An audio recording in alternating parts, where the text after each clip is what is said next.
Welcome to our lesson on foreign direct investment and multinational corporations.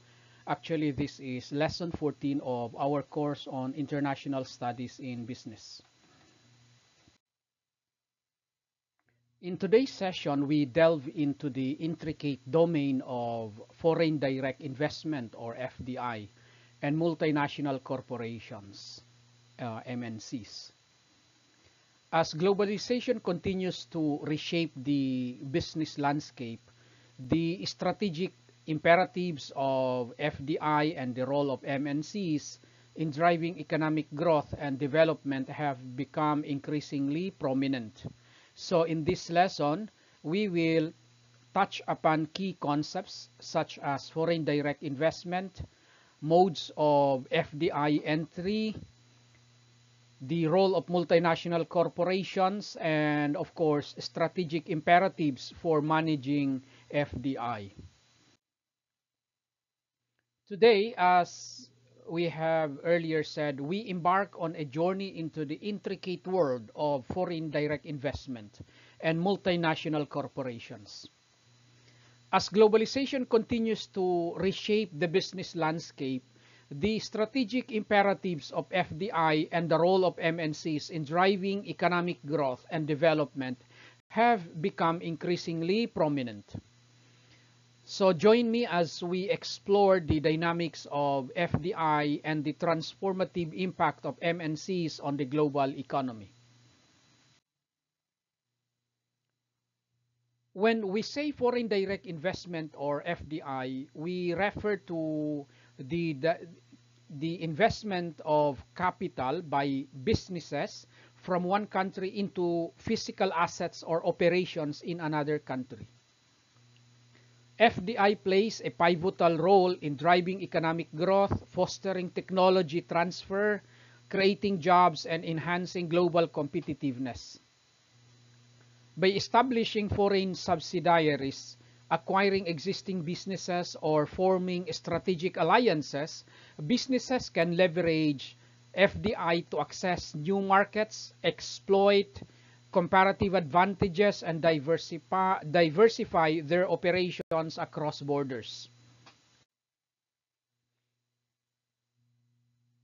Businesses undertake FDI through various modes of entry, each offering distinct advantages and challenges.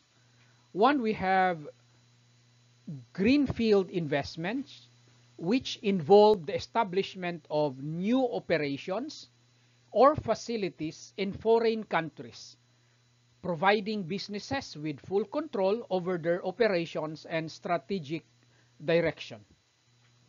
For instance, Toyota's establishment of manufacturing plants in the United States exemplifies a greenfield investment, allowing the company to produce vehicles locally, reduce shipping costs, and tailor products to the preferences of American consumers. Another mode of entry is what we call mergers and acquisitions, which allow businesses to acquire existing companies in foreign markets, enabling rapid market entry and access to established customer bases. A notable example is AB InBev's acquisition of SABMiller, which significantly expanded its global footprint and market share in the beer industry. Another mode of FDI entry is what we call joint ventures and strategic alliances, which involve partnerships with local firms, allowing businesses to leverage local expertise, resources, and market knowledge while sharing risks and rewards. Starbucks' joint venture with Tata Global Beverages in India is a prime example, facilitating Starbucks' entry into the Indian market by utilizing Tata's extensive knowledge of the local market and, of course, distribution network. Multinational corporations are large corporations that operate in multiple countries and manage diverse business operations across borders. MNCs play a pivotal role in the global economy, driving innovation, fostering economic development, and creating employment opportunities worldwide. By leveraging their global presence, financial resources, and managerial expertise, MNCs optimize production, distribution, and marketing activities, capitalize on market opportunities, and mitigate risks in international markets. A prominent example is Nestle, which operates in nearly every country around the globe. Nestle's extensive international network allows it to source raw materials from various regions, tailor products to local tastes, and employ thousands of people worldwide. This strategic global approach enables Nestle to benefit from economies of scale, diversify risk, and maintain a competitive edge in the food and industry beverage.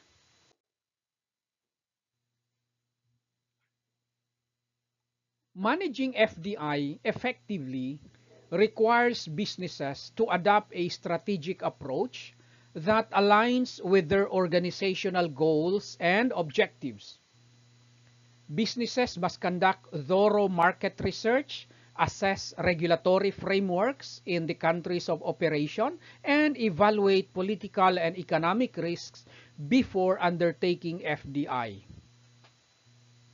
Moreover, businesses must develop robust entry strategies, establish effective governance structures, and implement stringent risk management practices to mitigate potential challenges and maximize returns on investment. For example, when Starbucks decided to expand into China, it conducted extensive market research to understand local consumer preferences and the competitive landscape. The company established joint ventures with local partners to navigate regulatory hurdles and leverage local market knowledge. Starbucks also tailored its product offerings to suit Chinese tastes, introduced local favorites like green tea lattes, and adapted store design to align with Chinese cultural preferences. These strategies, strategic imperatives enabled Starbucks to successfully establish a strong presence in the Chinese market and continue its growth trajectory. As we conclude our exploration of foreign direct investment and multinational corporations, I urge you to reflect on the transformative impact of FDI and the strategic imperatives for businesses seeking to thrive in the global market. By understanding the dynamics of FDI, harnessing the strategic advantages of MNCs, and adopting a strategic approach to managing international expansion, businesses can navigate the complexities of the global business landscape with confidence and resilience.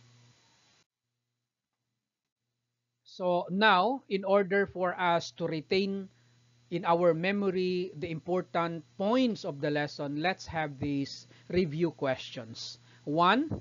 What is foreign direct investment or FDI, and how does it contribute to economic growth and development?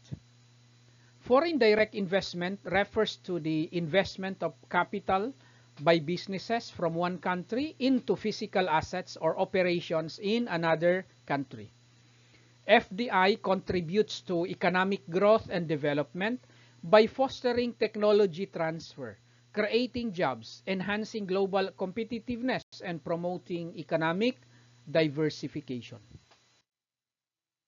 Number 2, discuss the different modes of entry for foreign direct investment and provide examples of each.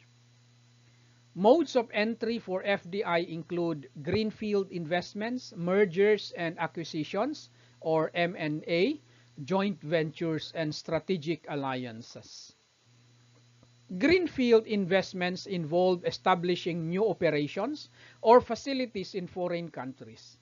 M&A involves acquiring existing companies in foreign markets, and joint ventures and strategic alliances involve partnerships with local firms to leverage local expertise and resources.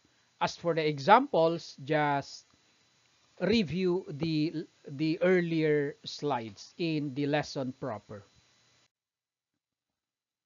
What role do multinational corporations or MNCs play in the global economy, and how do they operate across borders? Multinational corporations are large corporations that operate in multiple countries and manage diverse business operations across borders. MNCs drive innovation, foster economic development, and create employment opportunities worldwide. They optimize production, distribution, and marketing activities by leveraging their global presence, financial resources, and managerial expertise. Number 4, what are some strategic imperatives for businesses seeking to manage foreign direct investment effectively? Strategic imperatives for managing FDI effectively include conducting thorough market research, assessing regulatory frameworks, evaluating political and economic risks, developing robust entry strategies, establishing effective governance structures, and of course, implementing stringent risk management practices.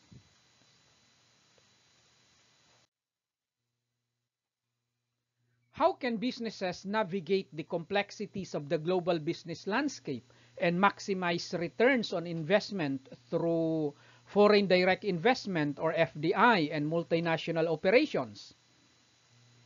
Businesses can navigate the complexities of the global business landscape and maximize returns on investment through FDI and multinational operations by adopting a strategic approach, aligning with organizational goals and objectives, leveraging local expertise and resources, mitigating risks effectively, and embracing innovation and flexibility in their operations.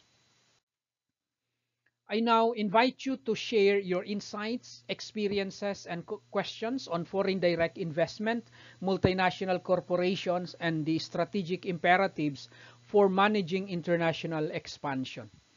Let us engage in a dynamic dialogue exploring best practices and emerging trends in global business strategy. Thank you for your active participation, and let us continue our quest for knowledge in the dynamic world of international business. So, let us continue our discussion through our online platform. Next meeting, we will proceed to lesson 15 about staffing and managing global teams. So, thank you and see you soon.